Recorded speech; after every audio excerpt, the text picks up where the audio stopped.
John P. Delany. I'm proud of my dirty hands. Yes, they are dirty and they are rough and knobby and callous. And I'm proud of the dirt and the knobs and the calluses. I didn't get them that way by playing bridge or drinking afternoon tea out of dainty cups.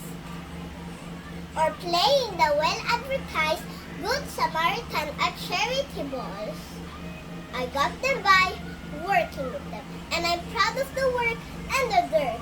Why I shouldn't feel proud of the work they do of these dirty hands of mine?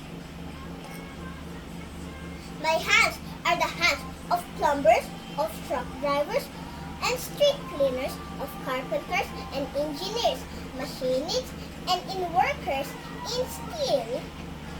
They are not pretty hands, they are dirty, knobby, and callous, but they are strong hands, hands that make so much that the world must have or die. Someday, I think the world should go down on its knees and kiss all the dirty hands of the working world. As in days long past, the armored knights would kiss the hands of ladies fair. I'm proud of my dirty hands. The world has kissed such hands. The world will always should kiss such hands.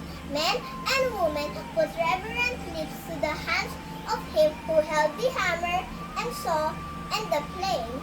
His wearing pretty hands, either when they are chopped trees, drug rough lumber, wielded carpenter tools.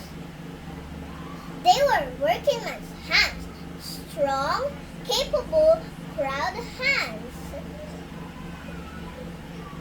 And were pretty hands when the executioners got through them. They were torn right clean through ugly nails. The blood was running from them, the edges, the wounds, the raw, the dirty, and the swollen. The joints were crooked, the fingers were horribly bent, mute appeal for love. They weren't pretty hands then, but oh God, they were beautiful. Those hands of the Savior. I'm proud of those dirty hands too. Hands of my Savior, hands of God. And I'm proud of my hands too.